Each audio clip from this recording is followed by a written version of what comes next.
Yes, that song.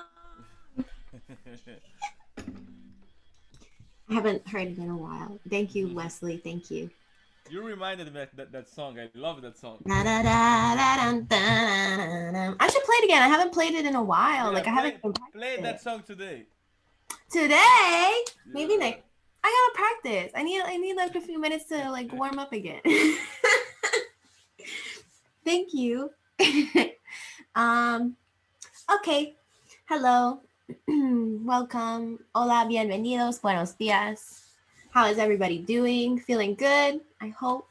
Happy Sunday. It's January 31st. Whoa. Every time I say the date on Sundays, I'm just like, what? Okay, it's January 31st. We made it. Welcome to Triumph Life Center's virtual spiritual gathering. Thanks for joining us, everyone that's in the Zoom room right now, our team, the Triumph team, and everyone online on Facebook. Hello, we see you. What's up? I'll start with our quote. This is from The Artist's Way, the book that we are sharing some readings from today. And this person in particular is Michelle Shea. I learned that the real creator was my inner self, the Shakti. That desire to do something is God inside talking through us. I love that. We are the vessels, we are the channels. Today, our theme is Higher Ground in 2021, creativity as spirituality, manifesting the God within.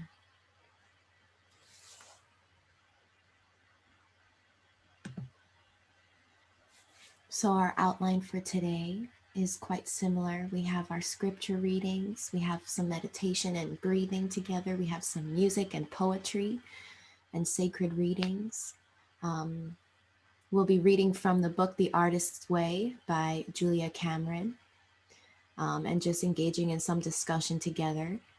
Um, and we'll share some announcements and we'll close. So, our scripture reading today from Philippians 4:8, the Message Bible. Summing it all up, friends, I'd say you'll do best by filling your minds and meditating on things true, noble, reputable, authentic, compelling, gracious, the best, not the worst, the beautiful, not the ugly, things to praise, not things to curse. A very positive message for today.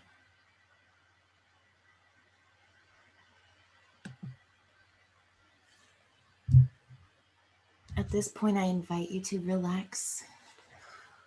As always, get in touch with your body. Give your give yourself that permission and the opportunity to check in. If you haven't yet today, and even if you have, ground yourself and feel the life within you. Say hello.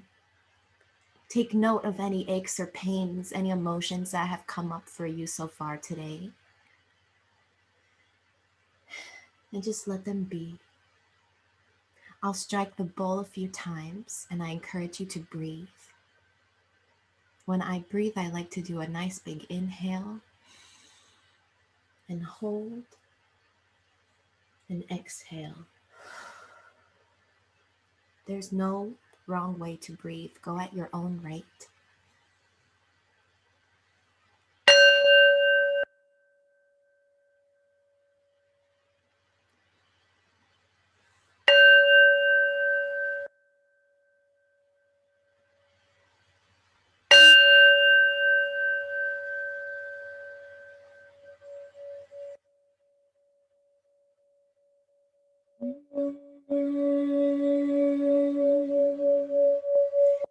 Sing through my voice, breathe through my hands.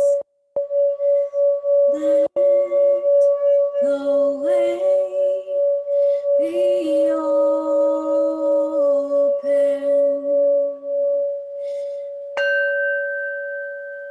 Sing through my voice, play through my hands. Let the way be open. Sing through my voice, play through my hands. Let the way be open.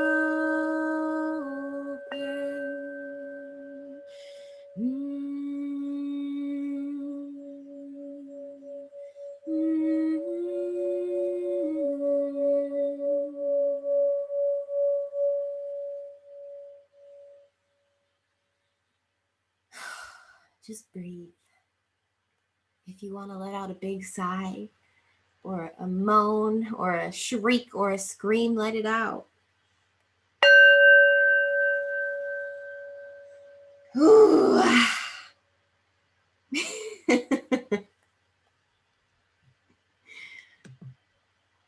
All right. As we go through today, I encourage you, go back to your breath, check in with yourself, whatever comes up, give yourself love.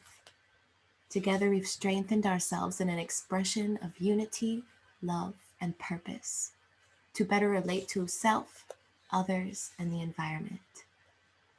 Ashe.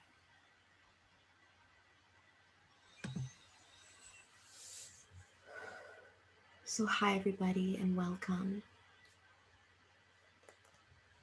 It's the end of January. We're so happy to be here together once again. Very thankful for each other and this beautiful virtual space that we have together. Even though we're far away, we can still connect, and I am very, very, very grateful for that. This year seems to be moving quite quickly. We've already experienced transitioning of loved ones, and we continue to experience the collective trauma that has been brought about by this pandemic, and all of the oppression that our communities have experienced. But nevertheless, it's our aspiration at Triumph Life Center to be a voice of encouragement and hope as we share spiritual truths along with practical tools that we can live by. Today, we'll be discussing higher ground, creativity as spirituality, manifesting the God within. We'll center our discussion on the work of author Julia Cameron and her book, The Artist's Way. We invite everyone in the Zoom room online to participate. Use the chat box, comment, share this stream on your page. Join the conversation as we seek to raise the vibration of our communities and bring us to a place of truth, justice, restoration, healing, hope, joy, peace, love, and anything else you could think of. We invite you to lean in and share in this inspirational and educational gathering, an inspiring hour of music, singing, sacred readings, conversation. We're here for you. We love you. As always, the Christ in me celebrates the Christ in you, and together we'll make our world brand new.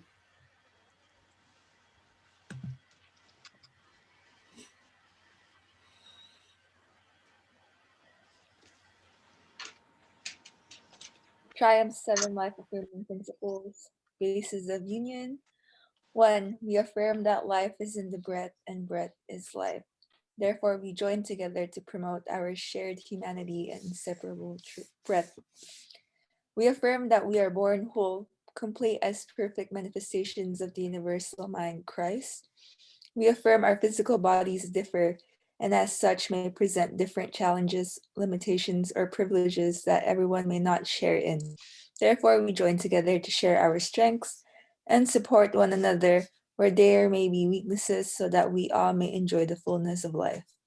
We affirm that our agreement is to pursue peace, walk in truth, uphold justice tempered with mercy. We affirm that we are like branches on a tree.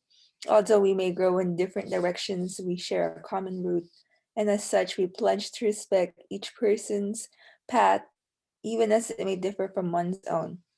We agree to walk in agreement that it is all right to disagree, and we protect and safeguard this right in so much as the state of disagreement upholds an affirmation of life. We affirm that community building is the process of communal shared principles, shared resources, as well as equitable access to resources. Therefore, we commit to being agents of an open culture that welcomes everyone to participate in the life of the community, with the provision that we also hold each other accountable for acts that do not support the life affirming principles of our awareness, while equally looking for and enacting a commitment to forgive and restore in the spirit of humility and love. Lastly, we affirm the earth and all that dwell therein are manifestations held within the universal mind. Christ and humanity's role is to be faithful stewards of this earth by demonstrating respect and dignity for all beings, the sacredness of Mother Earth, and our commitment to caring for her as we care for ourselves. Yes. Ashe.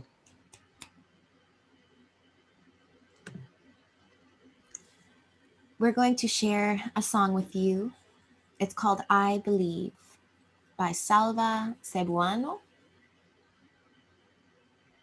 That's my guess. So just give me 1 second.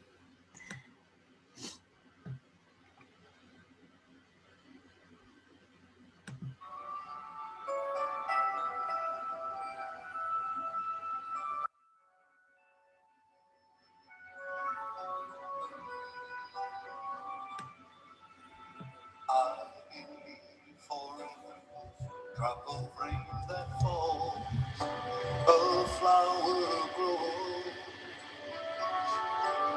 I believe that somewhere in the darkest night, a candle glows.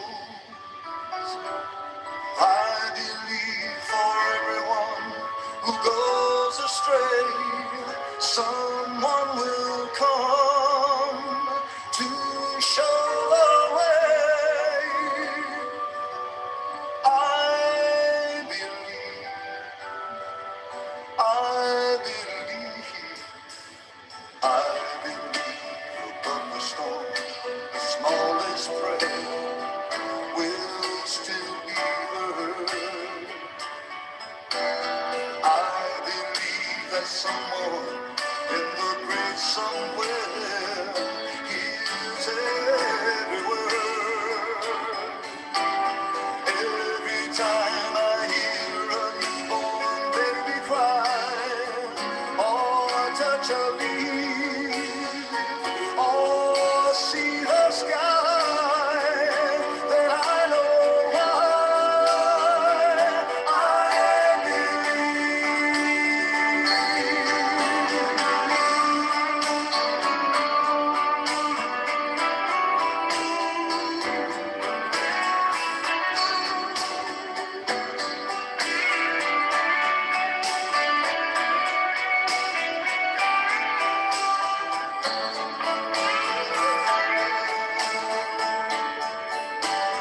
Every time I hear a newborn baby cry, or touch a leaf, or see the sky, then I know I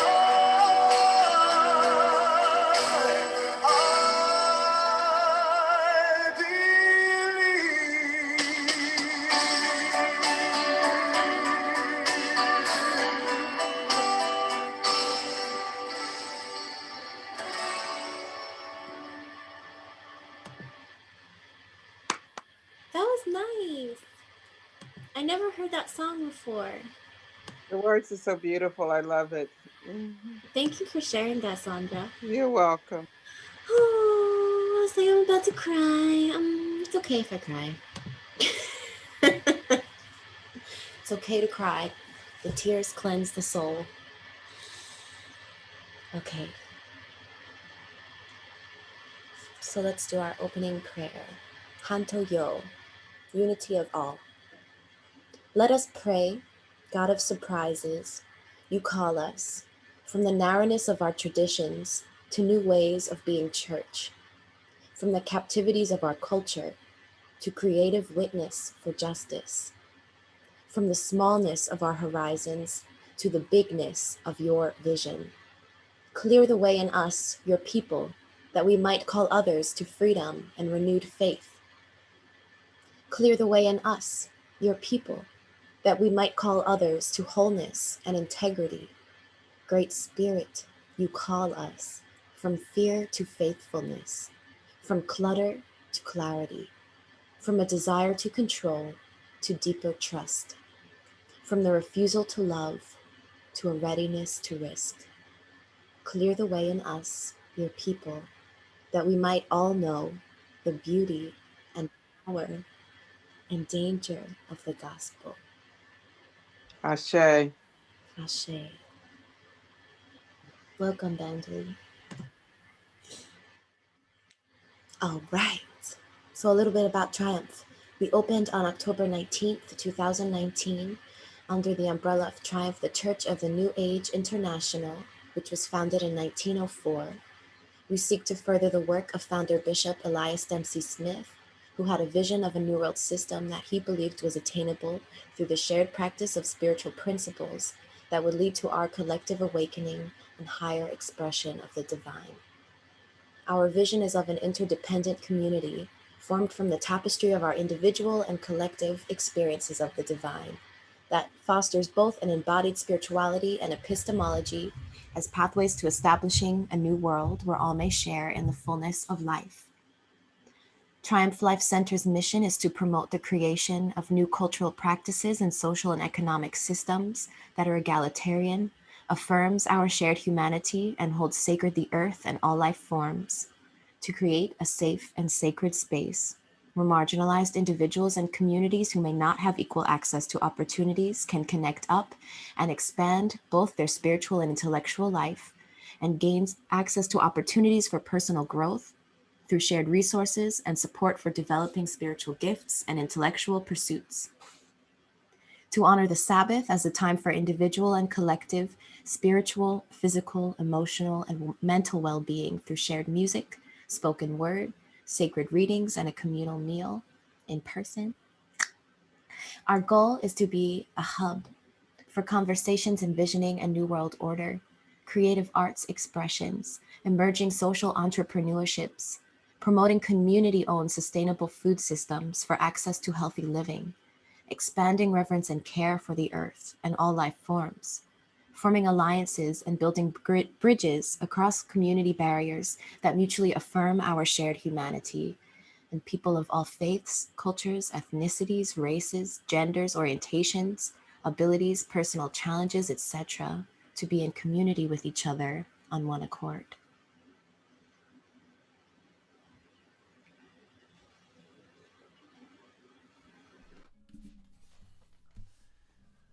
I am going to play this song. It's a Japanese song called Sukiyaki. Uye Moito Arako.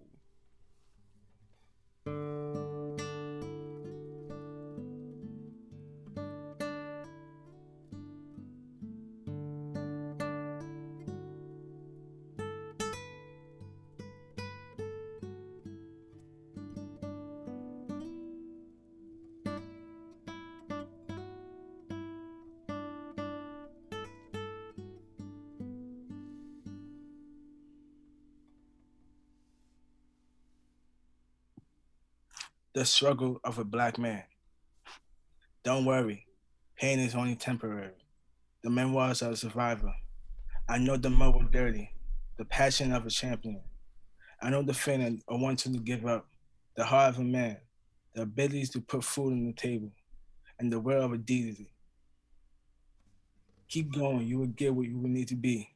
The past as a survivor, and the future of a king.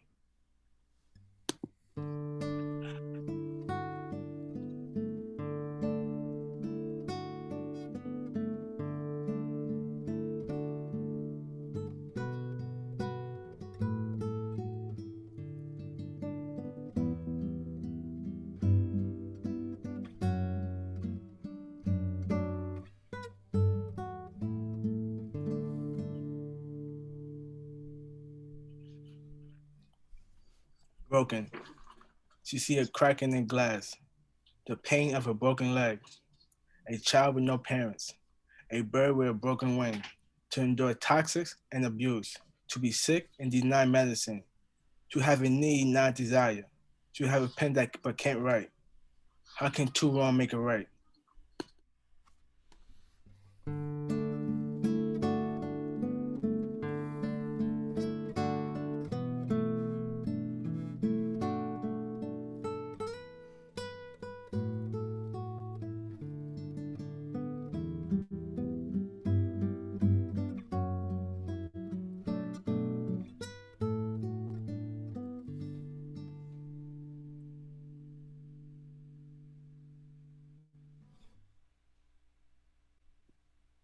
Cry now, laugh later.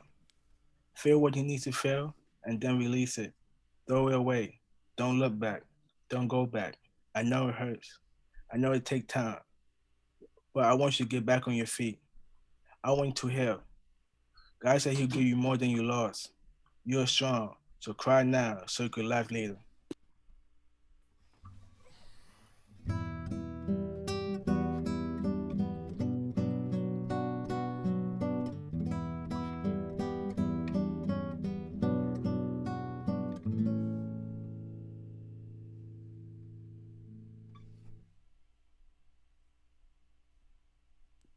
Welcome home. We've been watching you for a long time. To endure so much and still have a pure heart. We can't rewind time, but we can give you a fresh start. What you've been through become beautiful art. Welcome home. This is a place where scars become testimonies. Your rebirth will be a ceremony. Welcome home. This is where you belong. Welcome to Trident Church.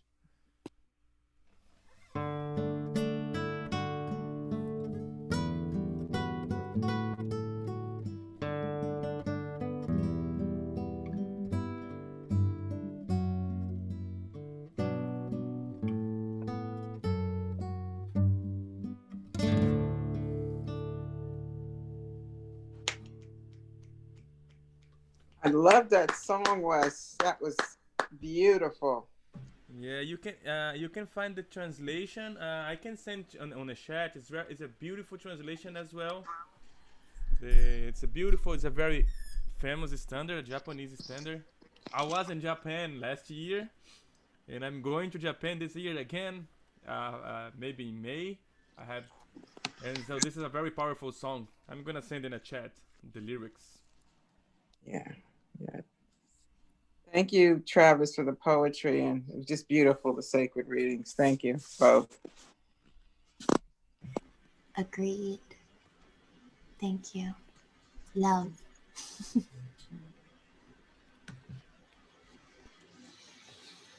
All right, let's take a breath. We're gonna get into our discussion. Again, today we're sharing from this book called The Artist's Way, A Spiritual Path to Higher Creativity by Julia Cameron. You can definitely find it online and purchase it if you're interested. I believe it was written in 1992. I would say this book is kind of like almost like a self-help in a way for creatives, Yeah. and kind of goes through a weekly discussion in a way, or support for acknowledging your inner being, your inner child, your inner artist, and how that is valid, and all the blocks that come up through creativity, all the insecurities that come up, and how past experience and past trauma can really affect your creative being now. And the word artist is not to say, the first, I guess, the stereotypical image of like a person in overalls with like paint all over them and a paintbrush. You know what I'm saying? Right. I think everyone is an artist. And in that way, if you create, everyone is able to create. People are able to survive. Like pretty much making something out of nothing is creativity. And in that way, you are an artist. So I would encourage you to not feel blocked even by that word artist. Everyone is an artist in their own way. And that is why this book is can be helpful to like all different types of people. I guess I want to preface with that. Mm-hmm. Yes. So today we'll be focusing on positive mind, positive vibes, positive life, spirituality, and creativity. So we'll share some readings and we'll just talk about it. Whatever comes up, any emotions, any thoughts, any ideas, comments, things that made you feel weird and, you know, are contradicting, maybe you're also welcome to critique. That's what we're here for. So, the following spiritual principles are the bedrock on which creative recovery and discovery can be built. You can read them through once a day and keep an inner ear cocked for any shifts in attitudes or beliefs. So these are like affirmations, principles. Creativity is the natural order of life. Life is energy, pure creative energy. There is an underlying, indwelling creative force infusing all of life, including ourselves. When we open ourselves to our creativity, we open ourselves to the Creator's creativity within us and our lives. We are ourselves creations, and we, in turn, are meant to continue creativity by being creative ourselves. Creativity is God's gift to us. Using our creativity is our gift back to God. The refusal to be creative is self-will and is counter to our true nature. This makes me think about, well, first I would say you're welcome to almost like use the word divinity or a word that makes sense to you in place of creativity, I suppose. Another that I'm thinking about is like, there's a psychologist, her name is Natalie Rogers, and she created something that's called the creative connection. It's kind of like her theory on expressive arts therapy. And I happen to be studying it, but this last one, number 6, the refusal to be creative is self-will and is counter to our true nature. She kind of discusses how creativity is like a river, a flowing energy that is within us. And when we block that, or we dam it up, or we don't give ourselves permission to just let it flow and let it be, that we can become unwell. In that way, it is counter to our true nature. If we think about this creativity as a flowing river, and if you choose to just try to block it and fight it and deny it, or compare your river to the person next door, you know what I'm saying? That's when you start to lose yourself. You lose your true nature. That's interesting how these two people have said a similar thing with different words. I really appreciate that. Yeah, I would agree, Brenda, and I think the our subtopic of manifesting the God within, or it is really the creative piece, whether you call it, as you said, divinity or whatever word works. When that is expressed, that is the God within, or another way of saying it. I would also, though, just add that sometimes we do block that creative energy within ourselves, but also think that sometimes that's blocked by societal or environmental influences through parenting, through educational systems, through other spaces that we are in that doesn't honor that creativity. And I think so much of our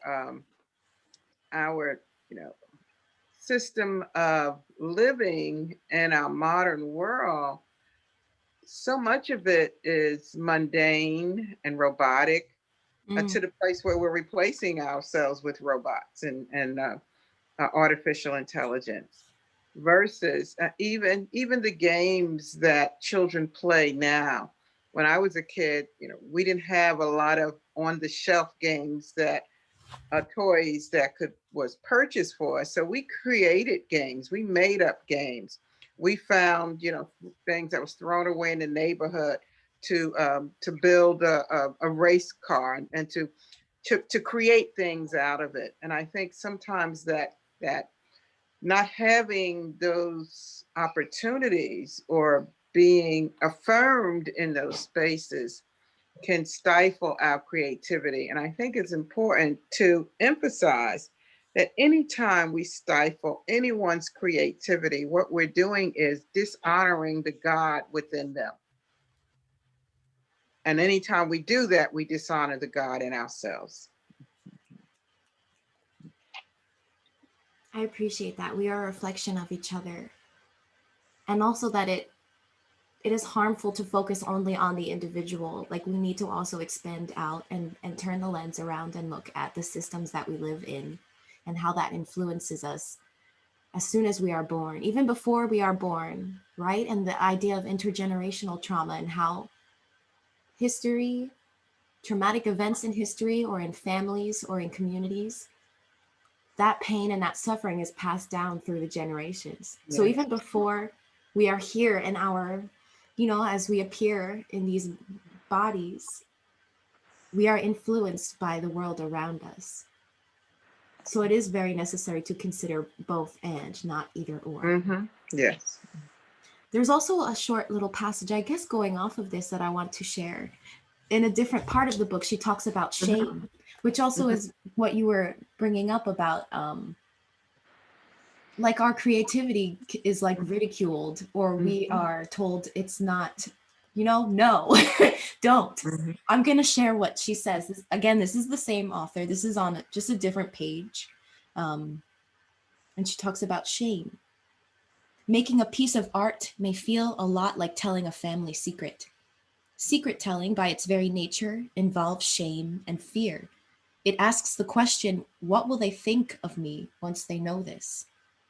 This is a frightening question, particularly if we have ever been made to feel ashamed for our curiosities and explorations, social, sexual, spiritual. How dare you, angry adults often rage, at an innocent child who stumbled onto a family secret. How dare you open your mother's jewelry box? How dare you open your father's desk drawer? How dare you open the bedroom door? Etc. The act of making art exposes a society to itself. Art brings things to light. It illuminates us. It sheds light on our lingering darkness. It casts a beam into the heart of our own darkness and says, see? I'll leave it at that. Wow. I thought that was really cool. The idea of shame and how, I guess, these basic principles in some ways counteract that shame.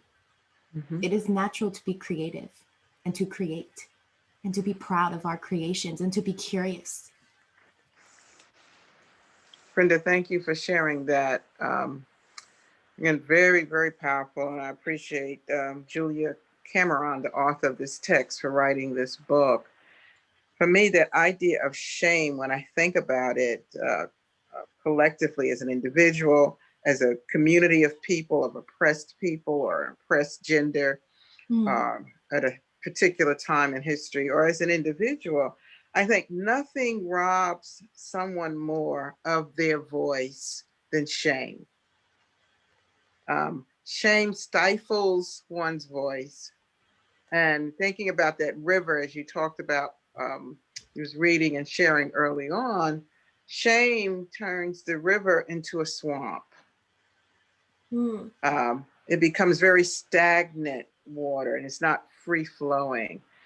And the thing about shame, I think, is that shame itself is the secret, not the secret, but the shame.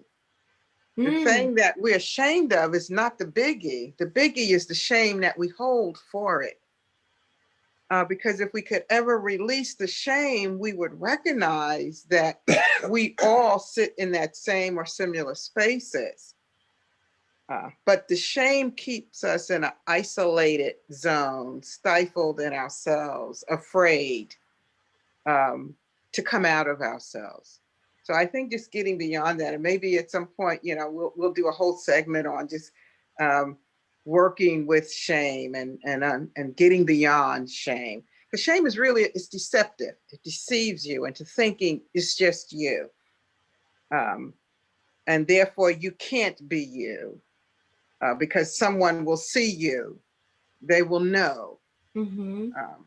And what will that do? That will annihilate you. It feels like death if you are exposed. Mm-hmm. Shame encourages conformity, I think. Which Yes. we all realize is very harmful. Would anyone like to say anything before we move on to the next piece? I just wanted to just again appreciate the Arthur here with the creativity and bringing the essence of creativity to life and understanding the empowerment of recognizing and connecting to creativity. And I also agree with what Sandra said earlier, as well as you, Brenda, that the venues that we are coming into the world today from a child, a baby, and the exposure is not necessarily creating an atmosphere or a place for creativity. Creativity grows, but it has to grow in the right environment. It has to be nurtured and fostered, and it has to be intentional. And intentional could just mean that your place is a place of safety and warmth, and the child or being is allowed to be, and they can tap into their own creativity by accident, by someone making a suggestion or something they're hearing. But if a place is fearful and afraid, and even in that type of environment, I don't put a limitation on the ability of what God and a spirit of one can do, because I've seen with my own eyes, and anybody who knows Michael Jordan's story, that even someone who has had an environment, look at the runner, I can't think of Jesse Owens. It was shame. It was not necessarily a safe place, that his mom did not know what to do, but she hung his soiled sheets out the window because he wet the bed up to his middle school. Mm-hmm. And to survive, his creativity came out of surviving. Mm-hmm. He survived by running home before the kids passed his house to pull those sheets down. And that created the fastest runner on a track. So don't want to limit it, but just think how much more it could flourish. That's like the lotus flower, that it grows through the mud and the gunk and all of that mess. Absolutely. Badly, I was thinking as you were speaking, and thank you for sharing that information about Jesse Owens that I didn't know, but I think that's very powerful. And that it made me think about a saying that my mother and grandmother would say: a necessity is the mother of invention.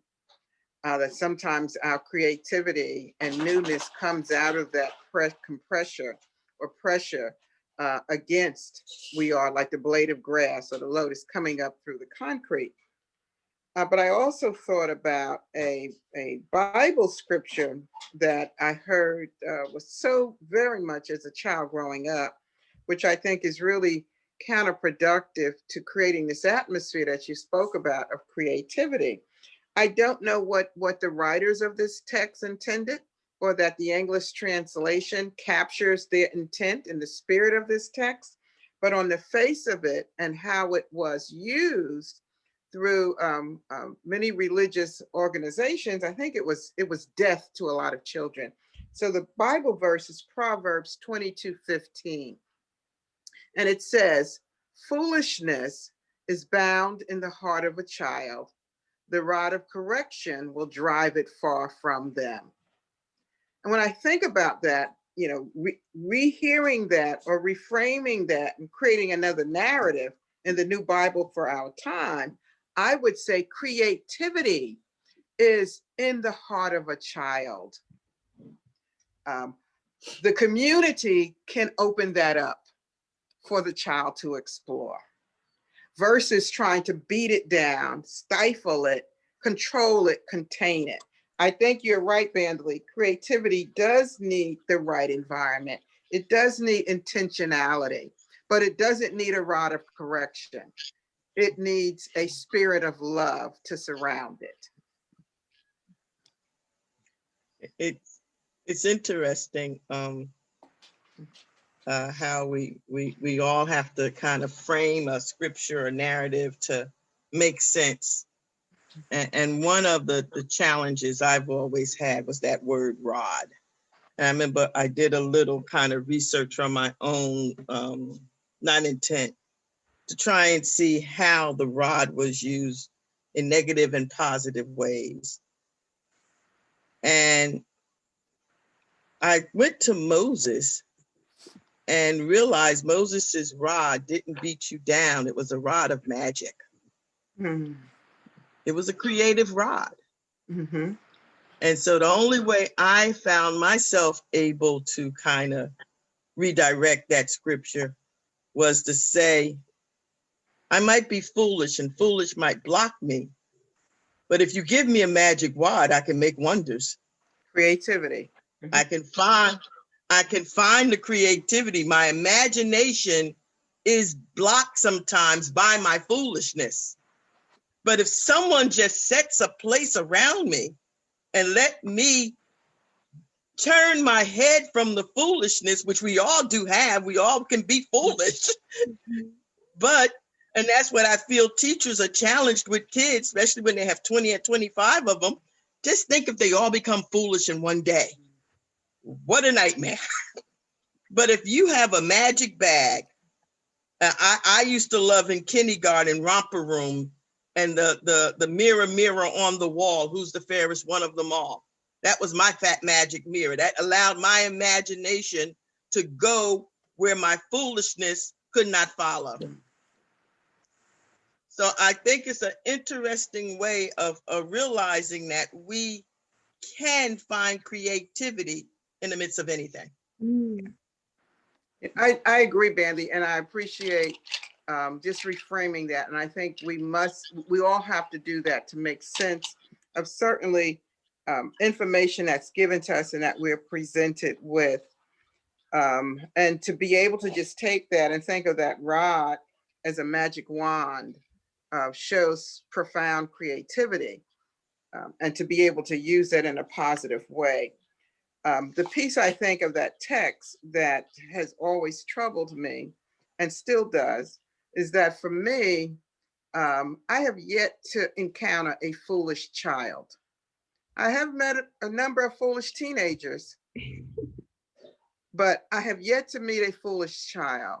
There's a sense of wisdom and awe and magic and creativity, preteen, between 0 to even before they get into school, because something happens to our children. I watched it more closely. I could see it with my grandchildren than I could see it with my own children. When they enter school, there's a collective reframing of their view of the world that takes place unconsciously. Prior to that, there's this wonder that's in them. If we don't, as Bandley said, have the right environment and intentionality as the parents, as the guides, the custodians of those children, that wonder, that magic, that awe will go astray. And often that's what happens by the time they enter puberty and their teen years. What was wonder and awe and creativity is run amok because it's had no guidance. The environment wasn't right. There wasn't intentionality. And oftentimes it's because our school system has stifled them. They've taken them out of the wonder place and put them in this conformity place. And what happens when you have a pressure cooker and you don't open the valves and you don't let the energy out, you don't let the air out? I mean, I look at the school that my grandson is in. My grandson is over 6 feet. I mean, he has the body of a man, a football player, but the desk and chairs they have in school for these growing bodies look like for middle school or you know, a sixth grader. That in itself doesn't honor the body. It says your body is irrelevant to this process. How could I learn when you've crammed me into a space that my body can't expand? That is dishonoring of the person, of the human body.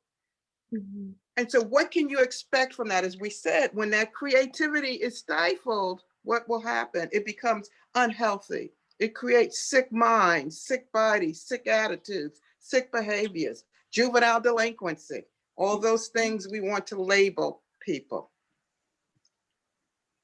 And that is such a powerful example you gave, which I want us to kind of connect to shame. And sometimes I don't think we realize what fosters and breeds and what environment allows shame to grow. And as a parent, I learned it by default. I didn't learn it in the time it was happening. I learned it some 20 some years later by my daughter sharing her story with me.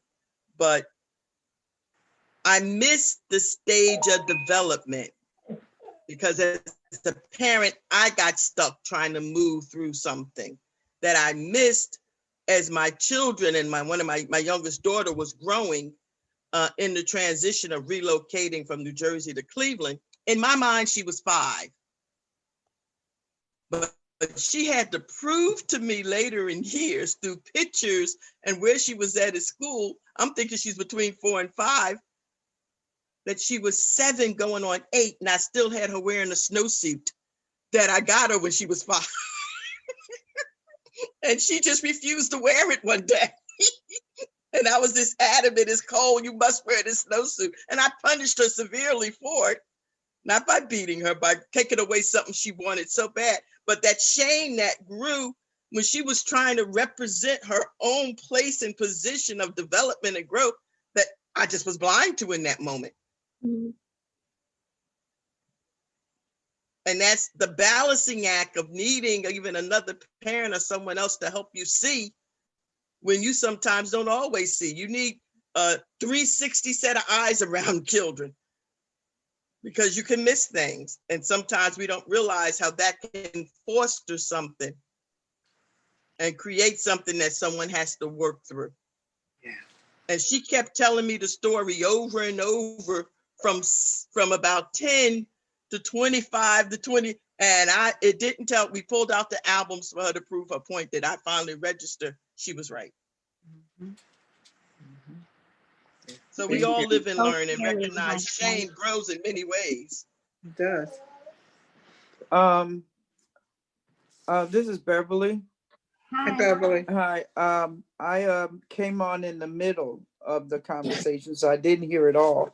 But listening to what I've heard, it made me realize that even with my own daughter was young in elementary school and having difficulty with learning, and the school was saying one thing, and I took her to a friend of mine who in one night gave her the ability to understand fractions and to be able to add and subtract. And she said to me, the school is missing something. So I think sometimes, like I said, our children get stifled because the school wants you to conform to the way that they do it. And there's many different ways of learning. There's many different ways. Like my grandson doesn't particularly like math, but he loves to cook, and you can't cook without measuring. So he has measuring cups and measuring spoons. And in the process of doing this, you're still getting what you need, but in a creative way. So I think too, it's important that we don't stifle, as Bandali and Sister Sandra said, stifle our young people, because that energy is there. We just have to let the creative side comes out, and trying to make them or keep them in a box, because children, I find nowadays you can't keep them in a box. They're going to fight to get out. They're going to fight to get out. So it's better that you release it and let it go into a positive direction, and that would cut out all the negativity that's going on with our young people. So I think this I enjoyed it, the portion that I've listened to, and I'm very thankful for it. Thank you, Beverly. Shall we continue? Yes, let's go. Yeah, this has been good. This is good. I realize there's more of these principles. So, number 7, when we open ourselves to exploring our creativity, we open ourselves to God, good, orderly direction. As we open our creative channel to the Creator, many gentle but powerful changes are to be expected. Transformation. It is safe to open ourselves up to greater and greater creativity. It is safe. Our creative dreams and yearnings come from a divine source. As we move toward our dreams, we move toward our divinity. That just touches me right in my heart. That is so powerful. Just so powerful. And I think about conversations we've had prior about imagination, where we talked about how important imagination is. The one thing I think that children have, reflect on our own selves and how we grow and develop, and we've learned so much. There's so much fear about our God selves. I'll put it that way. I think that energy that Cameron talks about in this text, and that we've talked about often here at Triumph, that energy is so powerful that it frightens us. It frightens us individually, and I think it frightens us collectively, because it is powerful in that it is a creative force, but like the river, it can also drown you. Like the river, it can be a source of water. Like the river can be a source of pleasure and enjoyment, swimming, boating, a source of nourishment, fishing. So it's all those things at the same time. And sometimes I think we fear it in ourselves and we fear it in others. But when we do, we're really saying, I am afraid of my God self. And the question then becomes, how can I, and sometimes that fear creates a shame, because we don't want someone to know that I'm really afraid of me. It's really me that frightens me, and I project that onto others. But I think the question is, how do we embrace and manifest our God self with confidence, not cocky, not being egotistical, but in a humility that recognizes who we are. As we say here every Sunday, the Christ in me celebrates the Christ in you. That spirit of divinity, that spirit that spoke the worlds into existence dwells within each of us. How can we embrace that and embrace it in others, even when others don't manifest it? And that's going back to the child. The child may know that they are God's self, because they haven't yet learned that they're not. So they come with that kind of fullness of energy, babies up to, language, and then a little bit past language. But to be able to look at that child and see the God in the child, and to say, wow, what an awesome task I have of nurturing this God, creating that environment. This is a God baby, not someone who's going to act like God, but God is embodied in this baby. That I'm holding God in my arms. I'm carrying God in my womb. That I am a walking manifestation of God. How do I do that with humility without getting cocky and, becoming crazy in my head? How do we do that? Is the challenge. And I know that there are many great spiritual teachers and leaders, and I appreciate and read so many of them.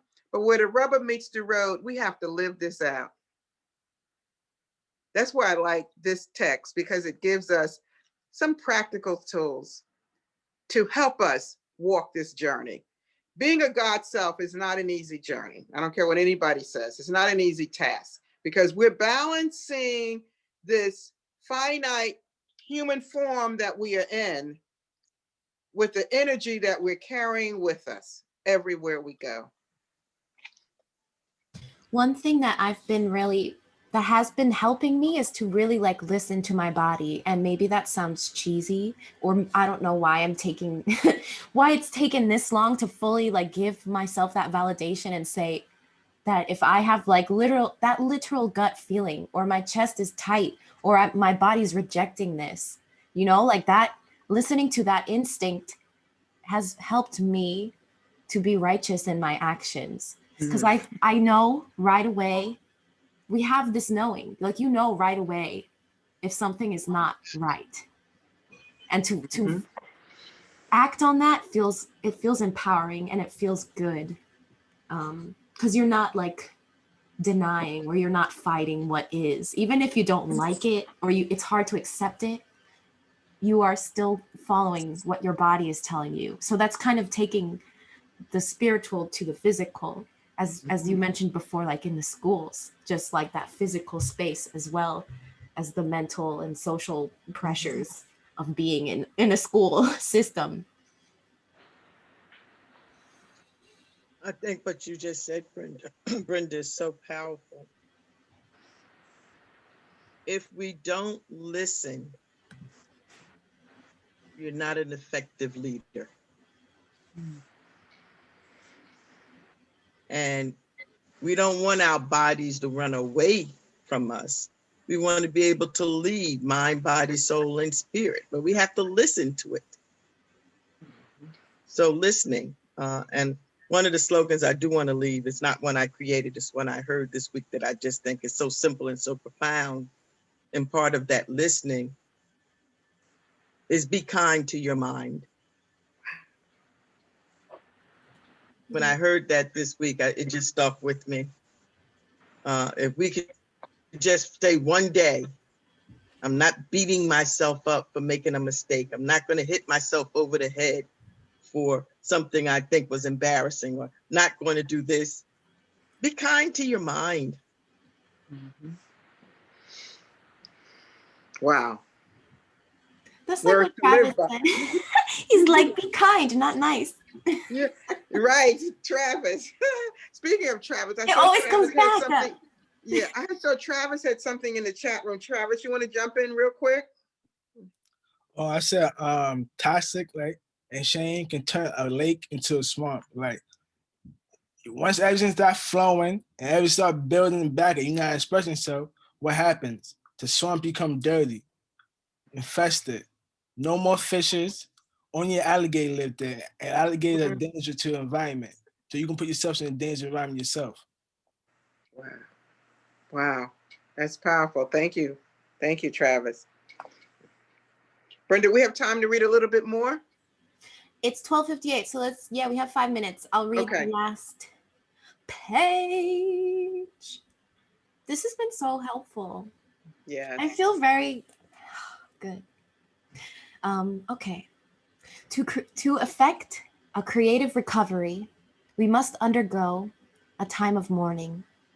In dealing with the suicide of the nice self we have been making do with, we find a certain amount of grief to be essential. Our tears prepare the ground for our future growth. Without this creative moistening, we may remain barren. We must allow the bolt of pain to strike us. Remember, this is useful pain. Lightning illuminates. Like a lightning rod. Y'all were talking about rods, and that's the first thing that came to my mind. Wow. That's great. It circles back. Woo! Okay. How do you know if you are creatively blocked? Jealousy is an excellent clue. Are there artists whom you resent? Do you tell yourself, I could do that, if only? Do you tell yourself that if only you took your creative potential seriously, you might? Stop telling yourself it's too late.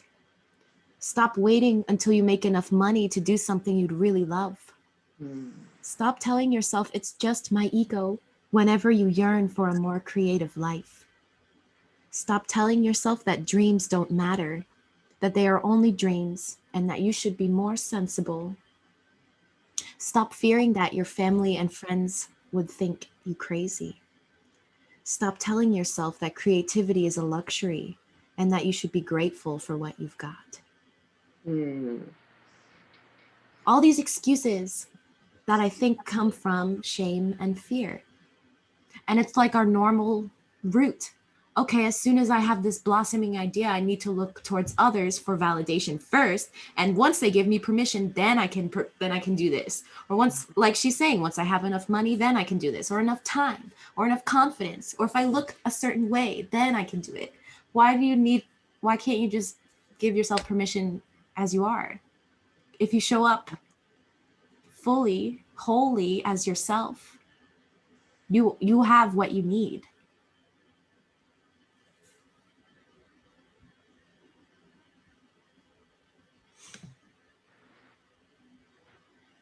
So this final part, as you learn to recognize, nurture, and protect your inner artist, you will be able to move beyond pain and creative constriction. You will learn ways to recognize and resolve fear, remove emotional scar tissue, and strengthen your confidence.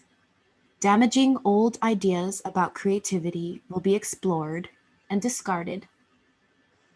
And she's saying that with this book, you'll experience an intensive, guided encounter with your own creativity, your private villains, champions, wishes, fears, dreams, hopes, and triumphs.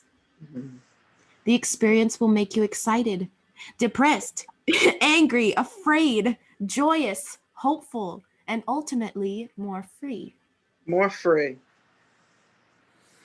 Wow. That's the goal. I think the more free we are, the more we are manifesting the God within. God cannot be bound. God cannot be contained. And whenever we feel oppressed, bound, we're not manifesting at our best. When we manifest at our best is when we have that sense, that knowing of freedom. To be free is to manifest the God within you. All right. This was so wonderful. Thank you, Brenda, for introducing that book to us and just I know. the guided It was- tour. It was meant to be. Yes. It, like I said, it literally just like fell into my lap, and I'm like very grateful that it just came my way. I always The law of these things attraction, your happen. energy drew it to us, to you. Yes, absolutely, Mm. absolutely. Okay, so let's gear towards closing. Let's kind of settle ourselves.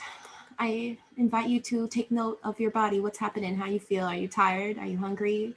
Are you excited? Are you sad? Are you bored? What's the vibe? What is your body telling you? Is anything in pain?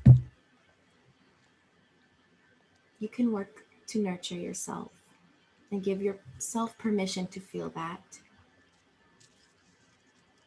Let's take some breaths.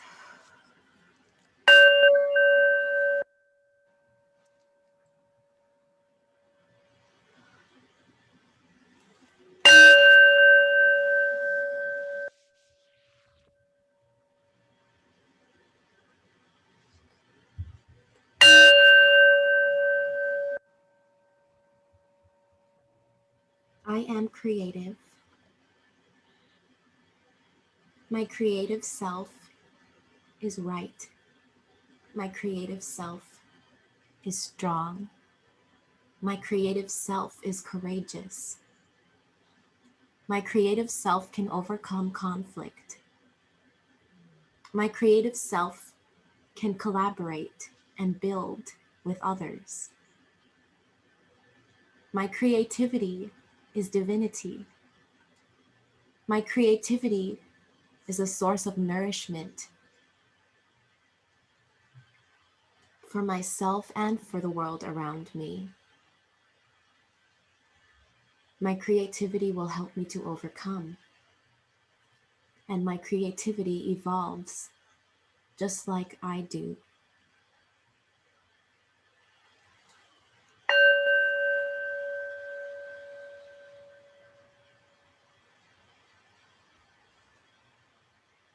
Okay.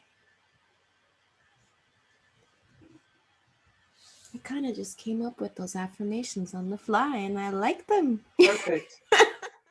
Perfect. I encourage you to do that like in your own time, like whatever comes up and whenever you need your inner artist, your inner soul needs to hear, just say it out loud. Look at yourself in the mirror and say it. Go ahead, T. Invitation to join Triumph. Here's how you can become part of our Triumph family. You can be a member. You could become a member of Triumph and start a Triumph charter group in your community by email us and request more information. We are forming virtual groups throughout the country, and you could become a spiritual leader and healer in this movement. If you were once part of Triumph, you are still family, and we love for you to welcome you back home. Email us and let us know you will reconnect with your Triumph family, and we will show you how. Your church or faith community could also be a part of our Triumph family as a friend of Triumph and share in the life of this community. Email us for more information at triumphlifecenter@gmail.com. You can also support our ongoing mission of healing, educating, inspiring, and creating new ways of being in the community through financial donations, which are tax deductible at our Cash App $Triumph 2020, or mail to Triumph, the Church of the New Age, P.O. Box 2157, Newark, New Jersey 07114. Thank you. All right. So as usual, we have our resource guide, which has a lot of the literature and music and anything else you could think of that we've discussed in our gatherings. And we share that on our Facebook. It's a Google document that you can scroll through and click through to different links. We did have our board meeting last week. I don't even know time anymore, but the 20th. And that was great. For those who participated, we're sending out a survey with if you have any feedback for us. So please respond and let us know what went well, what could be improved upon, things like that. We really appreciate it. We're all over social media. Come find us. We're on Instagram, Triumph Life Center. We're on Facebook. We're on Spotify. We got a YouTube where you can see all of our discussions. And that is updated frequently as well. Please let us know if you have any suggestions or ideas or like resources you'd like us to review, anyone that you want to come through and speak with, let us know. You can email us at triumphlifecenter@gmail.com. And as always, continue to social distance, continue to wear your mask. Don't gather in large groups. Stay safe. This is not an easy time and it feels like it's going on forever. It kind of is, and that's okay. It is what it is. But take care of yourself. By taking care of yourself, you take care of the community around you.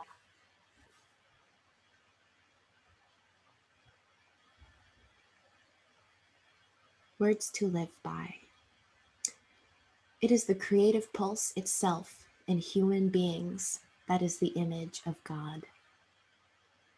By Mary Daly. It is the creative pulse itself in human beings that is the image of God. So I'll pass it to Wes for some jams, and then we'll have our closing prayer and say goodbye.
Yes. Yes.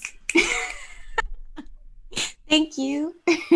um, I guess I just want to say thank you everyone for your contributions and just like your time and your love and your effort and your words and your knowledge and experience and wisdom. It really matters a lot. Your voice matters.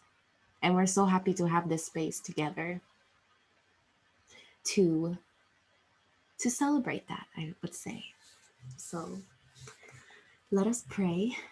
We cannot merely pray to you, O God, to end war, for we know that you have made the world in a way that people must find their own path to peace within themselves and with their neighbors.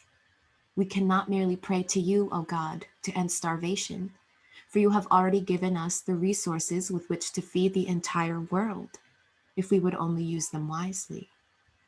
We cannot merely pray to you, O God, to root out prejudice, for you have already given us eyes with which to see the good in all people, if we would only use them rightly. We cannot merely pray to you, O God, to end despair, for you have already given us the power to clear away slums and to give hope, if we would only use our power justly. We cannot merely pray to you, O God, to end disease, for you have already given us great minds with which to search out cures and healing, if we would only use them constructively. Therefore, we pray to you instead, O God, for strength, determination, and willpower to do instead of just pray, and to become instead of merely to wish. Ashe. Ashe. Thank you, everyone. It's snowing by me. Here in Central Jersey. I don't know about by everybody else, but stay safe, stay warm. Nadia, be well. To all our viewers, have a great week. We'll see you next time. God bless you. Thank you. Yeah. Bye-bye. Thank you, Angelique. Thank you so much.